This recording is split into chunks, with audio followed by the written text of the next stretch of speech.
ठीक है चलो, ये समझो डायमेंशन। इससे पहले की कहानी पहले चैप्टर में देख चुके हैं, पहले क्लासेस में इससे पहले की कहानी देख चुके हैं। अभी चैप्टर कौन सा चल रहा है? Units and measurement. उसमें हम बात करेंगे क्या? डायमेंशन। ठीक है, अब डायमेंशन क्या है समझते हैं। डायमेंशन बताता है कि कैसे कोई डिराइव्ड क्वांटिटी फंडामेंटल क्वांटिटी पर डिपेंड कर रही है। How a derived quantity depends on fundamental quantity. कैसे? हमने बताया था ना पहले पुरानी क्लास में, डिराइव्ड और फंडामेंटल में डिफरेंस। अब जरा बात समझो, जैसे मैं बोलूंगा फोर्स, तो फोर्स क्या होता है? Mass into acceleration. बताएं, मास मेजर करोगे, एक्सेलरेशन मेजर करोगे, दोनों को मल्टीप्लाई करोगे, तब बताओगे फोर्स कितना है ना। तो फोर्स को मेजर करने के क्या पता होना चाहिए? मास पता होना चाहिए, एक्सेलरेशन पता होना चाहिए। या एक्सेलरेशन बोलेंगे तो पढ़े होगे change in velocity by time, यानी v पता होगा, t पता होगा, तब ये बताओगे। या वेलोसिटी पढ़े होगे डिस्प्लेसमेंट बाय टाइम, यानी s पता होगा, t पता होगा, तब बताओगे वेलोसिटी कितनी है। तो वेलोसिटी किस पे डिपेंड कर रहा है? s पे और t पे। a किस पे डिपेंड कर रहा है? v और t पे, और v ऑलरेडी s और t पे डिपेंड कर रहा है। तो कोई फंडामेंटल क्वांटिटी पे कैसे कोई डिराइव्ड क्वांटिटी डिपेंड करे, इसको क्या बताता है? डायमेंशन। ठीक है, क्या है, कैसे हम डिटेल देखेंगे। सबसे पहले हेडिंग करो डायमेंशन, लिखते चलो dimension.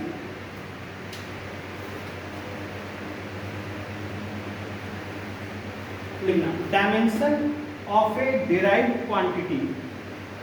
Dimension of A derived quantity, derived quantity, dimension of a derived quantity tell us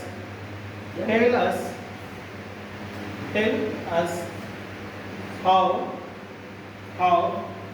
the quantity depends on fundamental quantities. How the quantity depends on fundamental quantities. ठीक है, बालक बालिका क्लियर है? ठीक। अब जरा हम सबसे पहले फंडामेंटल क्वांटिटी लिखने जा रहे हैं, तो जरा समझो ध्यान से। फंडामेंटल क्वांटिटी हमको पता है ना, एसआई सिस्टम में कितने फंडामेंटल क्वांटिटी होते हैं? कितने? 7 फंडामेंटल क्वांटिटी, और सबका हम लिखने जा रहे हैं डायमेंशन बेसिक। तो सबसे पहले जल्दी जल्दी मुझे बताते चलो, फर्स्ट क्वांटिटी क्या है? लेंथ। लेंथ का डायमेंशन क्या लिखते हैं? तो लेंथ को लिखते हैं कैपिटल एल। ठीक, उसके बाद मास। मास का डायमेंशन क्या लिखते हैं? Capital L. ठीक, उसके बाद क्या है? टाइम। लेंथ, मास, टाइम। टाइम को लिखते हैं कैपिटल टी से। उसके बाद टेम्परेचर। अब देखो टाइम को टी से तो लिख दिया ना, तो टेम्परेचर के लिए जो यूज होता है ऐसा यूज होती है केल्विन। तो जो डायमेंशन का सिंबल लिया गया ये यहीं से लिया गया के। हाँ, कहीं कहीं किसी बुक में इसका थीटा भी पालोगे, लेकिन ज्यादातर के ही यूज करते हैं, के और थीटा, के और थीटा। उसके बाद अगला क्या है? इलेक्ट्रिसिटी, इलेक्ट्रिक करंट, इलेक्ट्रिक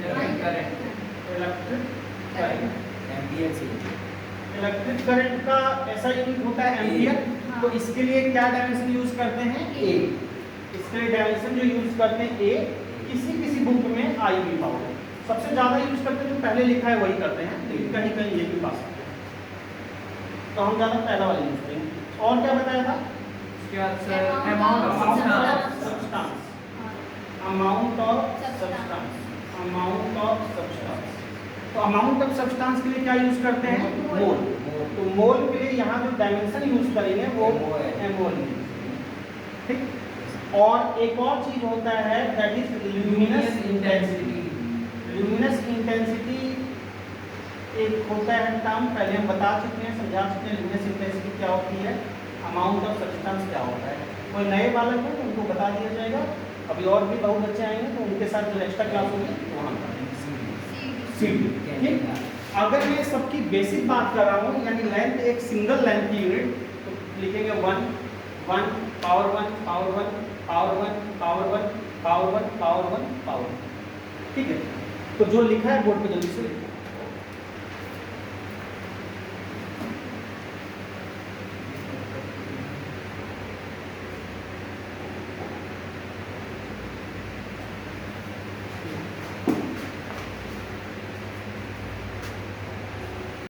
अब देखो फंडामेंटल क्वांटिटी और सबका डायमेंशन लिख लिया ना। Yes sir. अब इनके हेल्प से कैसे डिराइव्ड क्वांटिटी का डायमेंशन पता करते हैं वो देख रहे हैं, तो एक एक करके देखेंगे फंडामेंटल क्वांटिटी से कैसे पता करते हैं डिराइव्ड क्वांटिटी, और फिर आगे जाके इसके एप्लीकेशन भी देखेंगे कहाँ का यूज होता है सर। हाँ ठीक है, आगे बढ़े। तो देखो बालक बालिका देश के होना, फिजिकल क्वांटिटी एक टेबल बनाएंगे ऐसे, फिजिकल क्वांटिटी यहाँ बनाएंगे, इसका लिखेंगे फॉर्मूला, उसके बाद उसका डायमेंशन, फिर यूनिट कौन सा, SI डायमेंशन SI। तो एक एक करके देखते चलते हैं। सबसे पहले डिराइव क्वांटिटी आ रहा हूँ, ध्यान से समझना, आपको डायमेंशन निकालना आ जाएगा ना, तो उसके बाद फिर कोई दिक्कत नहीं है। फॉर्मूला आपको बैठ के रटना नहीं है, फॉर्मूला अलग अलग चैप्टर में फिजिक्स के कई फॉर्मूले आते जाएंगे जो हम नया सीखेंगे, और उसको फिर हम उसी चैप्टर में क्या करेंगे, हम डायमेंशन भी देखेंगे। हर चैप्टर में हम क्वांटिटी के बारे में पढ़ेंगे, जैसे आगे वर्क पावर एनर्जी आया तो हम क्वांटिटी के बारे में पढ़ेंगे, उसका डेफिनेशन भी देखेंगे, फॉर्मूला भी लिखेंगे और डायमेंशन भी निकालेंगे। तो वो चीज़ फिर से आएगा, अभी केवल हम सीख रहे हैं डायमेंशन निकालते हैं कैसे, फॉर्मूला आता नहीं आता उसके लिए बहुत परेशान नहीं होना है, ठीक है। अभी डायमेंशन निकालना सीखना जरूरी है। तो वेलोसिटी क्या बोलते हैं, डिस्प्लेसमेंट बाय टाइम बोलते हैं, S/T। डिस्प्लेसमेंट को मान लो S से लिखा, टाइम को T से लिखा, या पूरा लिखना है तो डिस्प्लेसमेंट बाय टाइम यही बोलते हैं। Yes sir. अब यहाँ इसका डायमेंशन लिखने जा रहे हैं, जरा समझना। डिस्प्लेसमेंट जो कुछ भी होता है शॉर्टेस्ट डिस्टेंस होता है, पर होता तो लेंथ ही है ना, चाहे शॉर्टेस्ट हो चाहे जैसा भी हो, होता तो लेंथ ही है ना। तो लेंथ के लिए अभी थोड़ी देर पीछे पहले बताया था, क्या सिंबल यूज करते हैं डायमेंशन में, कैपिटल। लेंथ के लिए कैपिटल है और टाइम के लिए क्या यूज करते हैं, कैपिटल T। तो L/T हो गया ना, इसको ऐसे भी लिख सकते हैं L/T, या T को ऊपर ले जाओगे क्या -1 और डायमेंशन को जब लिखा जाता है ना इससे डिराइव्ड क्वांटिटी के लिए, डायमेंशन को ब्रैकेट में लिखा जाता है, बड़ी ब्रैकेट में LT-1। अब यूनिट लिखेंगे, जरा इसको देख के समझना। यूनिट अगर लिखते हैं तो लेंथ के लिए क्या लिखेंगे, मीटर, और टाइम के लिए क्या लिखेंगे, सेकंड। तो क्या बोलेंगे, मीटर पर सेकंड, और सेकंड को ऊपर ले जाएंगे, मीटर सेकंड माइनस इनवर्स, दोनों में से कुछ भी बोल सकते हैं। समझ में आया? Yes sir. पक्का? इसी तरह से दूसरी क्वांटिटी चलते हैं, एक बार समझ लो फिर लिख लेना, समझना ज़्यादा जरूरी है। अगली क्वांटिटी हम देख रहे हैं एक्सेलरेशन। एक्सेलरेशन का फॉर्मूला क्या होता है, change in velocity bye v2 - v1 by time. हाँ, तो एक्सेलरेशन का होता है change in velocity by time, change in velocity by time. जरा समझो, चेंज इन वेलोसिटी चाहे जो भी हो, चेंज हो नहीं हो, इसका जो डायमेंशन होगा वो वेलोसिटी का ही डायमेंशन होगा ना। जो यूनिट होगी इसकी किसकी यूनिट होगी, वेलोसिटी की ही होगी, और डायमेंशन भी किसका होगा, वेलोसिटी का होगा। वेलोसिटी का डायमेंशन क्या निकाला अभी, LT-1। वेलोसिटी का डायमेंशन ये निकला LT-1 divide by time, T क्या हो जाएगा, LT-2। T ऊपर जाएगा 80 तो क्या हो जाएगा LT-2। ये बात समझ में आ रही है, ठीक। इसका यूनिट लिखेंगे तो क्या लिखेंगे, LT-2, या तो लिखेंगे मीटर, T को नीचे ले जाओगे मीटर पर सेकंड स्क्वायर, या फिर T को ऊपर लिखना है तो मीटर सेकंड -2, दोनों एक ही बात है। ये समझ में आया, क्लियर है? ऐसे ही कुछ क्वांटिटी और लिख रहा हूँ, थोड़ा समझना। जैसे मैं लिख रहा हूँ फोर्स का फॉर्मूला क्या होता है, F = ma। मैकेनिक्स में देखेंगे F = क्या फॉर्मूला होता है, ma, मास इनटू एक्सेलरेशन। अब समझो जरा, यहाँ पे मास के लिए क्या सिंबल यूज करना है, m, और एक्सेलरेशन के लिए अभी लिखना है LT-2। LT-2। एक्सेलरेशन के लिए LT-2, तो क्या बन गया MLT minus MLT माइनस आ रही बात समझ में? Yes sir. अब एक बात समझो, m मास के लिए ऐसा ही नहीं क्या लिखते हैं kg, लेंथ के लिए क्या लिखते हैं मीटर, और टाइम के लिए क्या लिखते हैं second, kg metre second minus 2, या सेकंड को नीचे लिखेंगे तो क्या लिखेंगे सेकंड स्क्वायर। बात समझ में आ रही है? और इसी kg मीटर पर सेकंड स्क्वायर को बार बार इतना लंबा चौड़ा क्यों लिखे कि kg मीटर पर सेकंड स्क्वायर, तो 1 kg मीटर पर सेकंड स्क्वायर को क्या बोलते हैं 1 न्यूटन। तो इसी के जगह पे क्या यूज करते हैं न्यूटन। समझी बात को? ठीक है, अगला इसी तरह से बात करते हैं वर्क। वर्क का फॉर्मूला क्या होता है? वर्क का फोर्स इनटू डिस्प्लेसमेंट। वर्क का होता है force into displacement, F into S, force into displacement. Force के लिए क्या है डायमेंशन जरा बताओ? MLT minus 2. समझना ध्यान से, उसके बाद देखना। एक बार समझ गए तो लिखने में कोई दिक्कत नहीं है, लिखना जरूरी नहीं है, समझना जरूरी है। डिस्प्लेसमेंट के लिए क्या है L, लेंथ L ही यूज करते हैं। क्या हो जाएगा जरा बताओगे? M पावर तो 1 ही है, L की पावर 1 + 1 क्या हो जाएगा 2, और T की पावर क्या है -2. क्या डायमेंशन हो गया ml2 t - 2।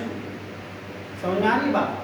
अच्छा, इसके लिए अगर यूनिट बोलेंगे तो वर्क के लिए क्या हो जाएगा kg, इसके लिए क्या हो जाएगा kg, लेंथ के लिए क्या हो जाएगा मीटर स्क्वायर, और टाइम के लिए सेकंड -2 या नीचे लिखेंगे पर सेकंड स्क्वायर। ठीक है, और इसी को 1 kg मीटर स्क्वायर पर सेकंड स्क्वायर को क्या बोलते हैं 1 जूल। इसी की जगह पे क्या लिखते हैं तो इसको लिखा जूल। समझ में आ रही बात? ठीक, अब एक थ्योरम अगर पढ़े होंगे पुरानी क्लास में, छोटी क्लास में ध्यान होगा तो वर्क एनर्जी थ्योरम कुछ करके सुने हो? वर्क एनर्जी थ्योरम प्रूव भी किए होंगे शायद छोटे क्लास में। Work done equal to change in kinetic energy. Work energy theorem जैसा कुछ सुने हो? Work done equal to change in kinetic energy. क्या होता है, कैसे होता है, हमें मतलब नहीं, हमें सिंपल सा ये मतलब है कि वर्क को एनर्जी के इक्वल कराया जा सकता है। क्या है नहीं है डिटेल जब चैप्टर पढ़ा जाएगा, वर्क पावर एनर्जी वगैरह वहाँ देखेंगे। मेरा सिंपल कहने का मतलब है वर्क को एनर्जी के इक्वल कराया जा सकता है, यानी जो वर्क के लिए लिखे हैं डायमेंशन और यूनिट वही एनर्जी वर्क या एनर्जी। बात समझ में आ रही है? इस तरह से फिजिक्स में और भी कई क्वांटिटी हम आगे देखेंगे, थोड़ी बहुत क्वांटिटी और देख लेंगे। हमारा पर्पस है आपको डायमेंशन निकालना आ जाए, बैठ के फॉर्मूला नहीं रखना है। फॉर्मूला चैप्टर्स में आएगा, वहाँ हम देखेंगे, वहाँ फिर से डायमेंशन देखेंगे। अभी तरीका आना चाहिए कि डायमेंशन कैसे निकालते हैं। आगे भी मैं कई डायमेंशन लिखूंगा, लेकिन यहाँ तक जो डायमेंशन लिखा ना 1 2 3 4 ये याद भी होना चाहिए। कैसे आया वो तो ठीक है, साथ में याद भी होना चाहिए। आगे कई क्वांटिटी के डायमेंशन लिखे जाएंगे 11th 12th में, ये याद रहेगा तो फट से लिखना आसान होगा। जैसे मैं पूछूं वेलोसिटी, आप बोलोगे LT - 1, एक्सेलरेशन आप बोलोगे LT - 2, force MLT - 2, work energy ML2 T - 2। बात आ रही समझ? बाकी जो होगा इनके बेस पे हम फटफट निकालेंगे। ठीक है, तो इतना पहले लिखो फिर आगे बात करें।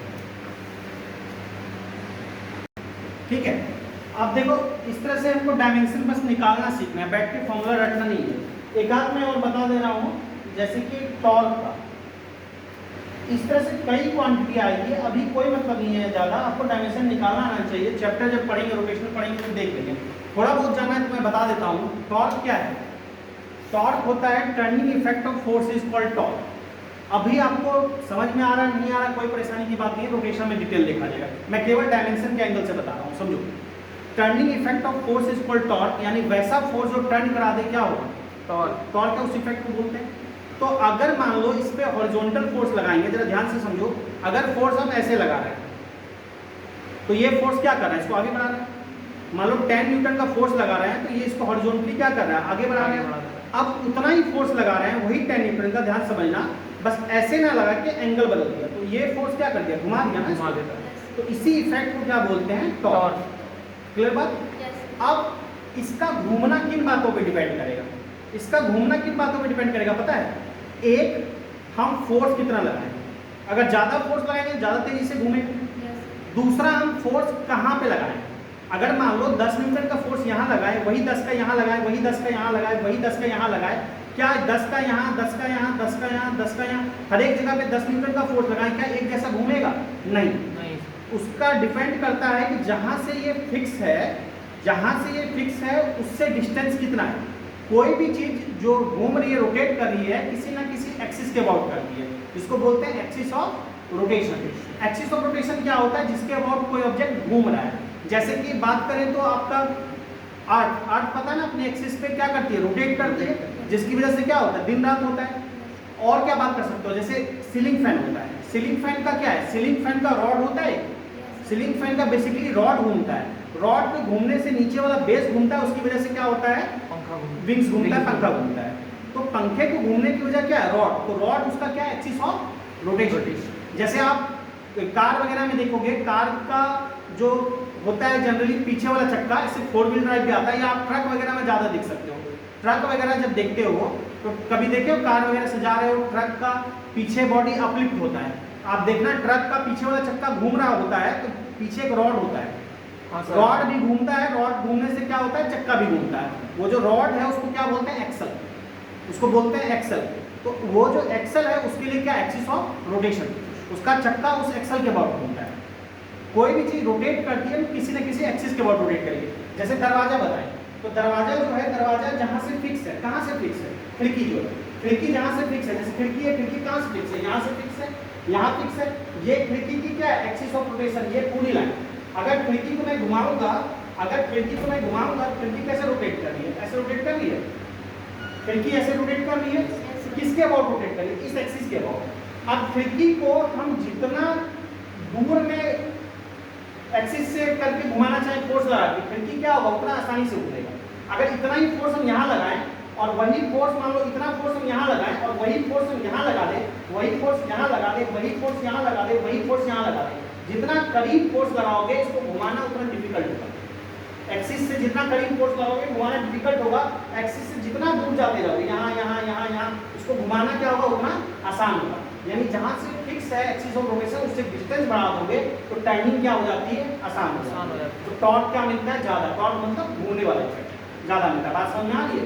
इसलिए कभी देखो दरवाजे का हैंडल किधर होता है? सीसी का हैंडल है, जिधर फिक्स साइड है उधर नहीं होता है, ये उससे बहुत दूर यहाँ रखा गया है। क्यों? क्योंकि इसको देखने में सुंदर लगे? नहीं, क्योंकि इसको घुमाना क्या होगा? ईजी हो जाए। डिस्टेंस जितना हम एक्सिस से बढ़ा देंगे इसका घूमना उतना क्या होगा? आसान होगा। इसलिए आप कभी देखोगे दरवाजे का हैंडल या कार का जो डोर होता है, कार के डोर में क्या होता है? एक्सिस ऑफ रोटेशन कार का कहाँ पे है? जहाँ से कार का डोर फिक्स किया गया है उसके दूसरे एंड पे हैंडल होता है, तो घुमाना क्या होता है? आसान होता है। तो टॉर्क ये चीज होता है। तो बाकी डिटेल हम जब रोटेशन चैप्टर पढ़ेंगे वहाँ देखेंगे, इतना हमको विशेष मतलब नहीं है, लेकिन थोड़ा बता दिया कि चलो क्वांटिटी लिख रहा हूँ, हल्का फुल्का पता होना चाहिए। तो टॉर्क बेसिकली 3 चीज़ों पे डिपेंड करता है। टॉर्क को ऐसे टी से लिखते हैं, इसको बेसिकली पढ़ते हैं टाउ, कोई मतलब नहीं है, अभी आप ठीक जान लो। टॉर्क इक्वल टू क्या बोलते हैं? फोर्स।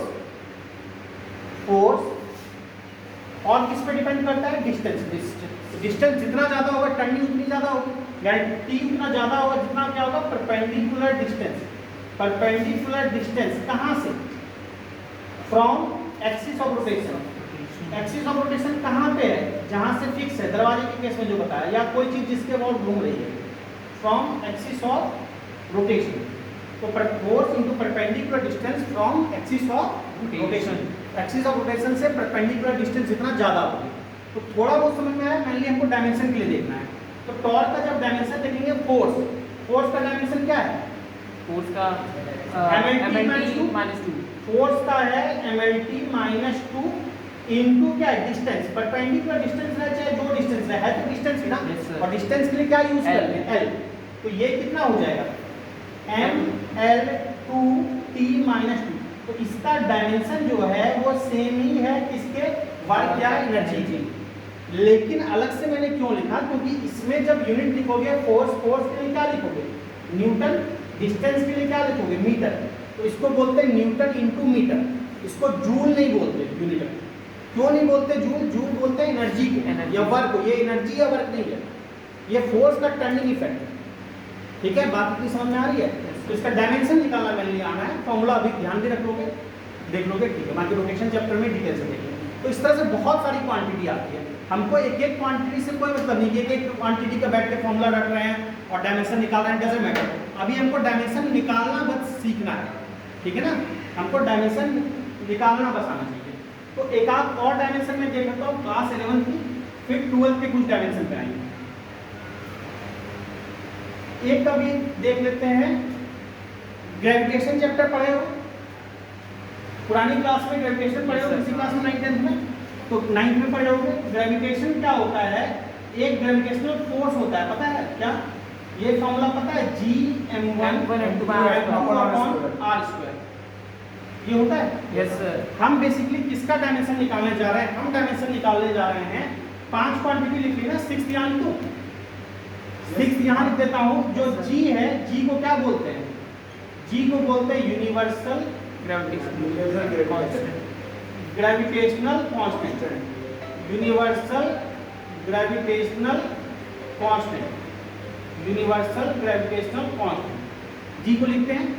F इक्वल टू क्या फॉर्मूला है, mass into acceleration, G m1 m2 G के टर्म में बाय r²।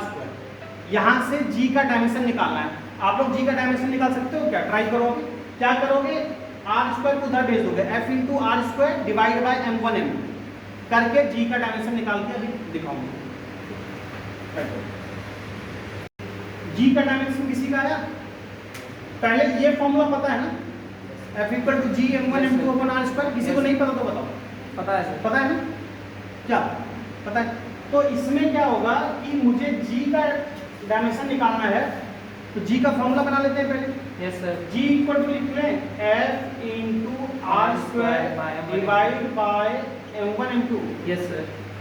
लिख सकते हैं। आप देखो थोड़ी देर पहले सबका डायमेंशन देखे हुए हैं, F का डायमेंशन क्या लिखते हैं, F का सर MLT का पावर MLT-2 ये लिखते हैं। r², r डिस्टेंस, डिस्टेंस का स्क्वायर मतलब L², और मास का क्या लिखते हैं, M, डायमेंशन m। तो m इंटू m है ना, तो मैं लिखूं m², हाँ सर। ठीक। एक m से एक m कैंसिल, यस सर। एक m से एक m काम तमाम कैंसिल, तो क्या हो जाएगा जरा बताओगे, m ऊपर जाएगा, क्या हो जाएगा m -1 L Q और 1 क्या हो जाएगा L, 3, हाँ L टू द पावर 3 और T टू द पावर क्या हो -2, जाएगा, -2। तो इसका डायमेंशन कैसे निकला पता है, यस तो इस सर। तरह से किसी भी क्वांटिटी का डायमेंशन निकाला जा सकता है। अब G की वैल्यू कितनी होती है, किसी को याद है, ये आगे ग्रेविटेशन चैप्टर में याद रखना होगा, अभी ना भी याद चलेगा लेकिन ठीक है, पुराना पढ़े हो तो याद होना चाहिए। G की वैल्यू पता कौन बताएगा, 6 ये कैपिटल G है, 6.67 इंटू 10 टू द पावर बताओ -11, 6.67 into 10 to the power -11। Unit क्या बता सकते हो, यूनिट यहाँ देख के बता सकते हो, जरा समझो।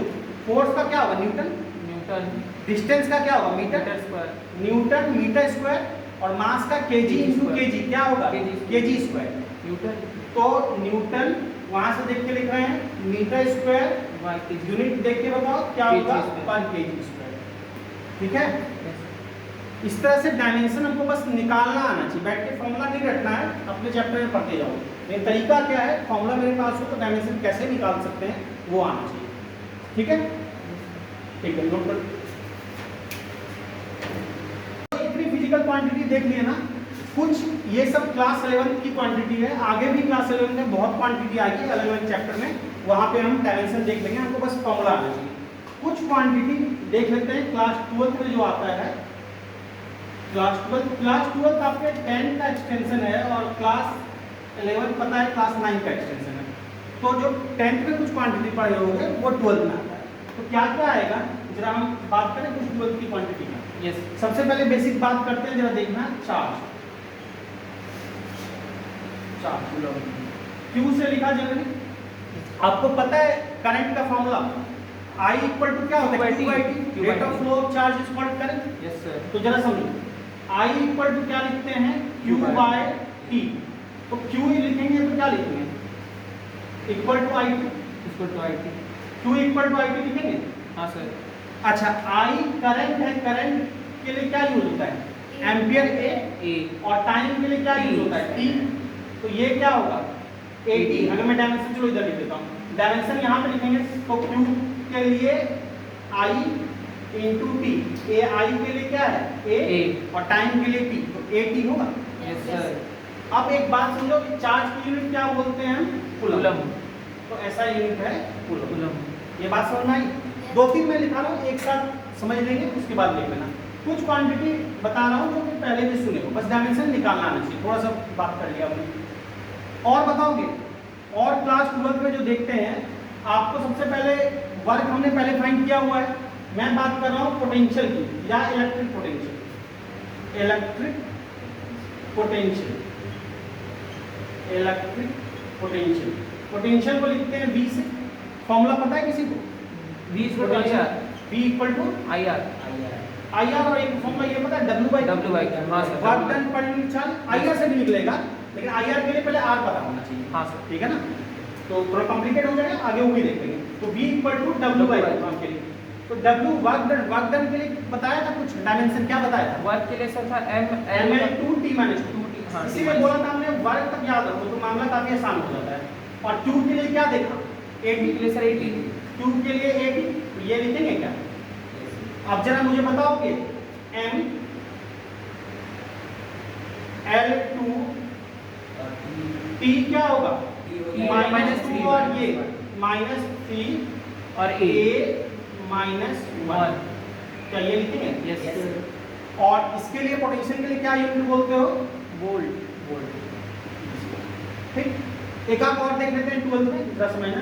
जो 12 की क्वांटिटी होती है, अभी 12 से मतलब नहीं है, बस डायमेंशन निकालना सीख रहे हैं।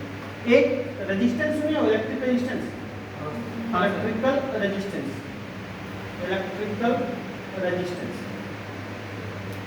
Resistance, electrical resistance. रेजिस्टेंस को किससे लिखते हैं?